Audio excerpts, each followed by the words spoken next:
Hello there again, RosterWatch Nation. It's your friendly neighborhood trash man, and this is the Garbage Grab brought to you by MyBookie. More specifically, it's the fantasy fallout going into week 12 of the NFL season. We're making that playoff push, so we got to get serious moving forward if we weren't up to this point in the season. It's been a topsy-turvy one, though, so I don't know. You have to kind of take it with a grain of salt. But let's go ahead and get started with the first game. Cardinals at Seahawks. Cardinals lost this one 21-28.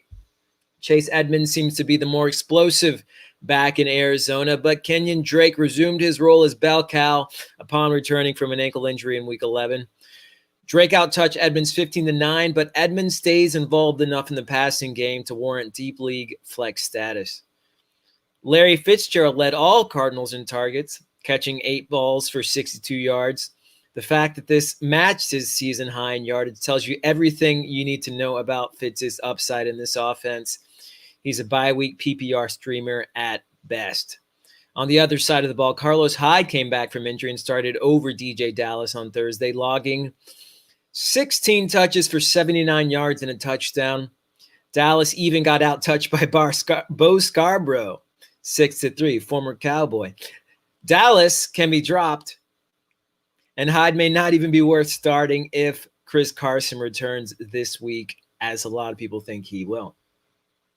On to the next game, Bengals at Washington. Bengals lost this one 9-20. Joe Burrow suffered a brutal knee injury that tore his ACL on Sunday, ending his season. You hate to see this happen to such a promising player, really any player for that matter. But he's young enough to come back from it and fully. Ryan Finley becomes the starting quarterback for the Bengals, and all Bengals pass catchers are going to suffer from it. The Giants make for a great defensive play against the Bengals this week. Samaje Perine had 6 touches to Gio Bernard's 13 on Sunday. Neither one could get much going, but the Bengals are going to have to lean on the run moving forward, so they're both worth adding and perhaps flexing as long as Joe Mixon is out, which will be for at least 2 more games as he's on IR.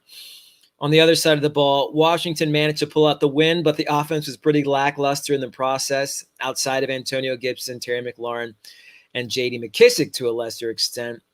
Cam Sims, undrafted player, wide receiver, played 84% of snaps, But with Alex Smith only throwing for 166 yards, it's hard to get excited about Sims in fantasy.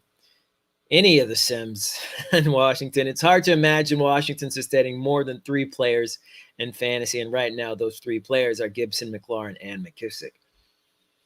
On to the next game, Falcons at Saints. Falcons lost this one 9-24. Julio Jones was in and out of the game all day with a hamstring issue, rendering Matt Ryan useless. Seriously, Ryan has been abysmal in games that Jones hasn't played in this season. If Julio can't go this week, Calvin Ridley is the only Falcon you can depend on in fantasy. Everyone else is merely a coin flip. Olamide Zaccheaus would be a boomer bust deep league flex if Jones cannot go, though.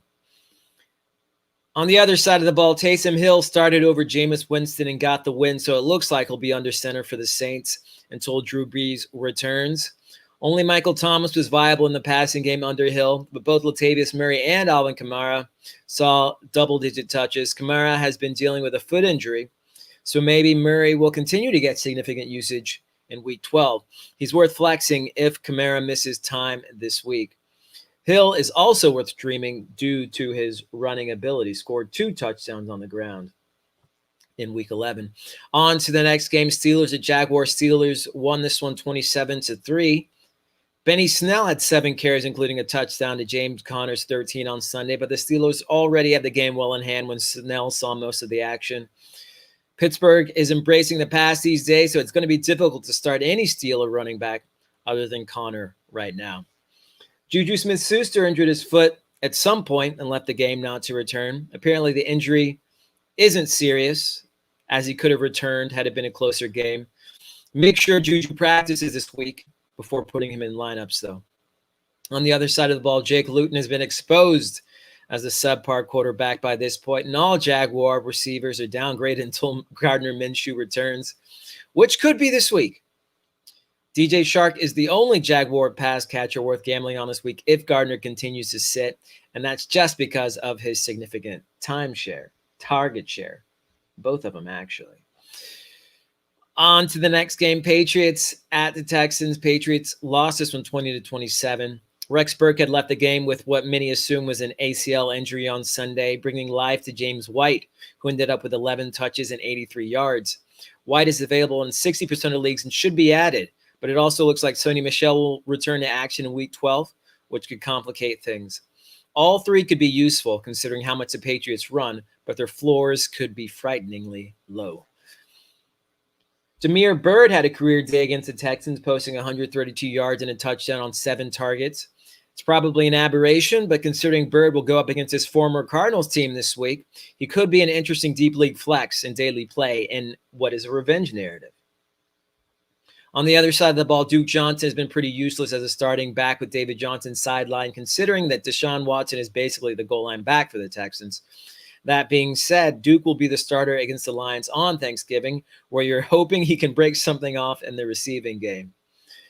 And then both Randall Cobb and Kenny Stills left the game with injuries on Sunday, making Kiki QT the third receiver for Houston for the time being.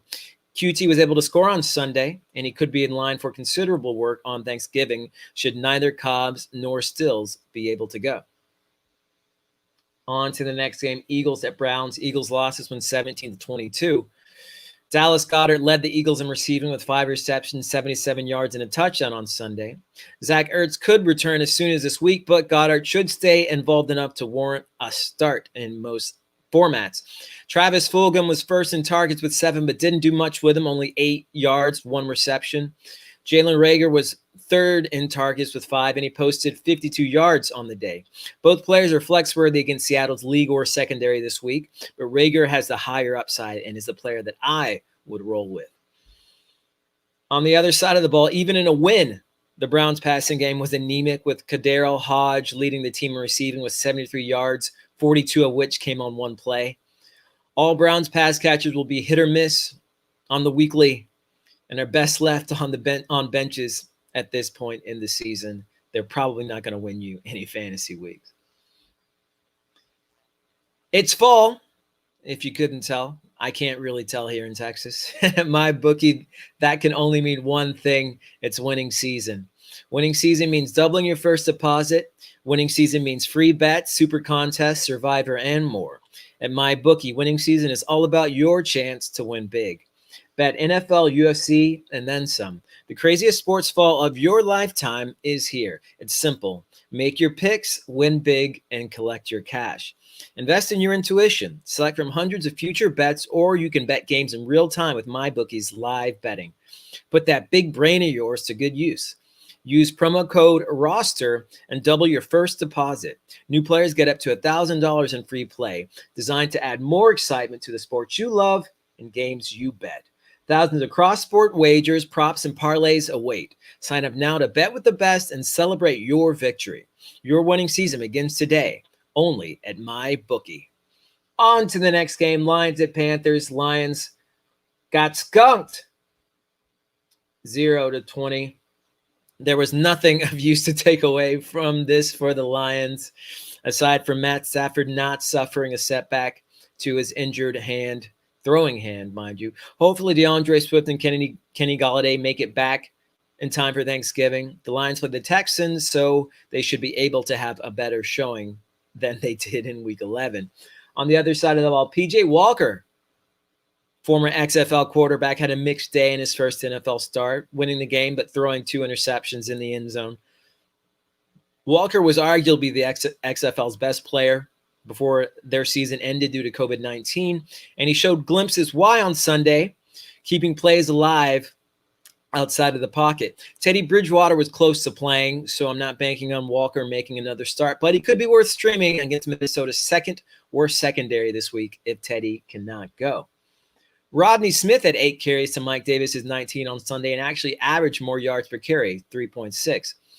With Christian McCaffrey close to a return, though, this isn't a lead worth chasing.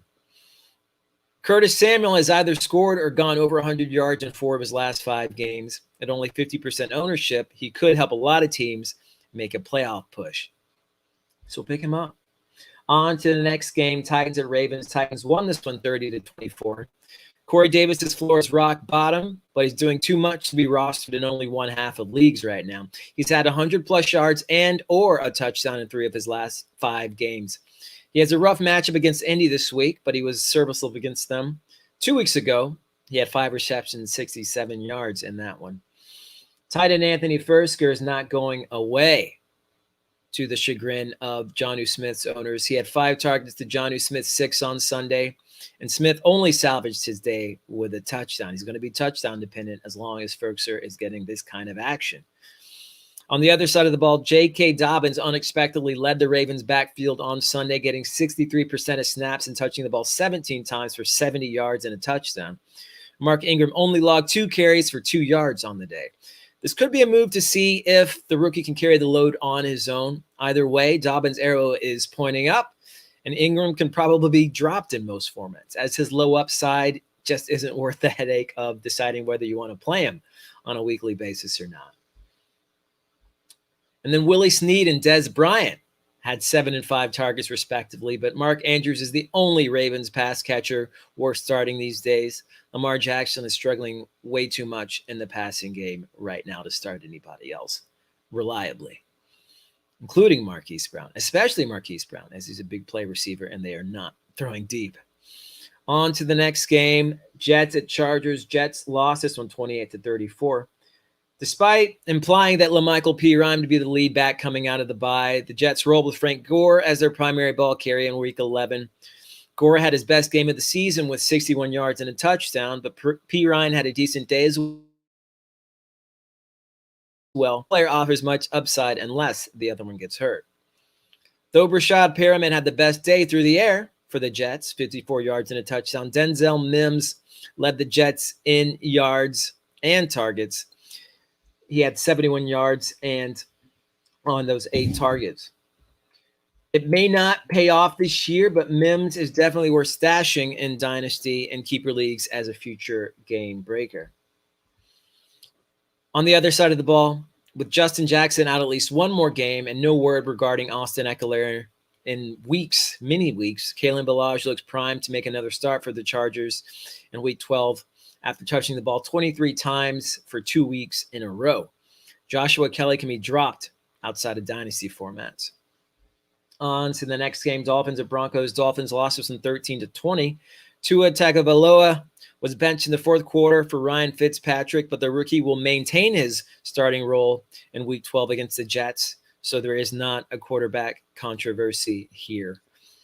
Salvin Ahmed remained the Dolphins' primary back, even with Matt Breida returning to the fold, picking up 74 yards on the day. Ahmed logged 85% of snaps, and Breida only touched the ball twice. Ahmed's run could be short, though, as Myles Gaskin, that is, might return to action as early as this week. But it seemed like Ahmed would stay involved enough to warrant deep league flex consideration, as he's a bit bigger than Gaskin. Jakeem Grant tied for second in targets with 6 with Salvin Ahmed, just behind Devontae Parker, who had 9 on the day. But Grant only came away with 12 yards. He gets the Jets this week, though, so he's worth considering as a flex in PPR formats. On the other side of the ball, there are a lot of mouths to feed in Denver's passing game, but Tim Patrick keeps managing to eat. 5 receptions, 119 yards for Patrick in Week 11, despite often being 3rd or 4th in the pecking order. Denver plays from behind most of the time, so perhaps they can sustain 4 fantasy pass catchers in Patrick, Noah Fant, Jerry Jeudy, and KJ Hamler.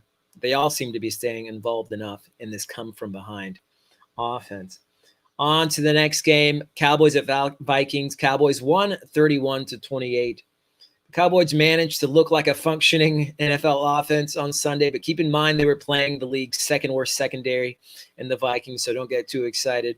The Cowboys faced Washington's league-best secondary on Thanksgiving, so don't rely on any of their pass catchers to do much. CeeDee Lamb literally had 0.1 fantasy points when they faced Washington earlier in the season. though Amari Cooper did manage 80 yards in that game. Tony Pollard had 60 yards and a touchdown on the day, though 42 of those yards and the touchdown came on one play. He's not an advised flex against Washington this week. On the other side of the ball, the Vikings are finally figuring out that a balanced offense is the best approach. So Adam Thielen and Justin Jefferson are safe weekly plays again. For a couple of games there, it was all Dalvin Cook. Guys, one of the smartest things you can do is download the Fantasy Life app. It's a free app. We use them for their news alerts and community. The Fantasy Life app sends breaking news alerts faster than anyone else. They monitor 1,000 reporters so you don't have to, and send important news as soon as it breaks. You never miss a relevant injury, trade, or other update. The Fantasy Life app also has in-depth reports and on-demand advice from a massive community. Download the Fantasy Life app for iOS or Android at fantasylifeapp.com. On to the next game, the last game, second to last game on the slate.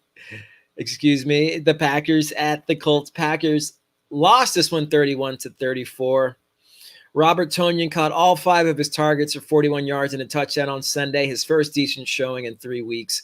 All pass catchers not named Devontae Adams could be in line for a bland fantasy output this week, though, as they go up against the stout Chicago defense.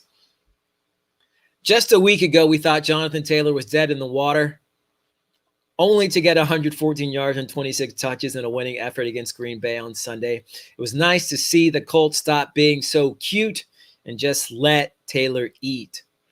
Who knows if they'll stick with that plan moving forward, though, as they've been going with a hot hand. Taylor just happened to have it on Sunday. Still, it's good to know that he is still fantasy relevant. And for the second week in a row, Michael Pittman has led the Colts in receiving, 66 yards and a touchdown. He needs to be rostered in all formats moving forward, as his schedule for the next 5 weeks is cherry, with Tennessee, Houston, Las Vegas, Houston, and Pittsburgh on the slate. And the Steelers were actually pretty bad when it comes to covering receivers. So it's not as bad as it sounds. They're actually kind of a middling secondary. So good news for Michael Pittman owners and those who would be Michael Pittman owners. On to the last game of Sunday night, the Chiefs at Raiders. Chiefs won this one 35-31. Both Clyde Edwards-Helaire and Le'Veon Bell were able to eke out fantasy relevance on Sunday night, with Bell logging 8 touches to Edwards-Helaire's 15. Bell only had 36 yards outside of his touchdown, though. With Tampa Bay on deck, Edwards-Helaire is the only KC back I feel comfortable rolling with. Nelson Aguilar seems to score a touchdown every other week, but he's the epitome of boom or bust, as he's a rock bottom floor otherwise. He gets a floundering Atlanta team this week, but he's still just a coin flip. He's only had 4 or more targets in 2 of 10 games this season. Or more than 4 targets, rather. Either way, it's not good. And lastly, when Henry Ruggs has 1 target in a game with the Chiefs, in which the Raiders scored 31 points, that's a bad sign. I just don't have much hope for him in redrafts this year. He's droppable outside of dynasty formats, really. Anyway, that's it for the fallout going into week 12. Hopefully there's something here that you can use for your fantasy squad. I hope you like what you're hearing, what you've heard. If you do, leave us a comment, give us a thumbs up. Find us at RosterWatch.com. Join RosterWatch Nation.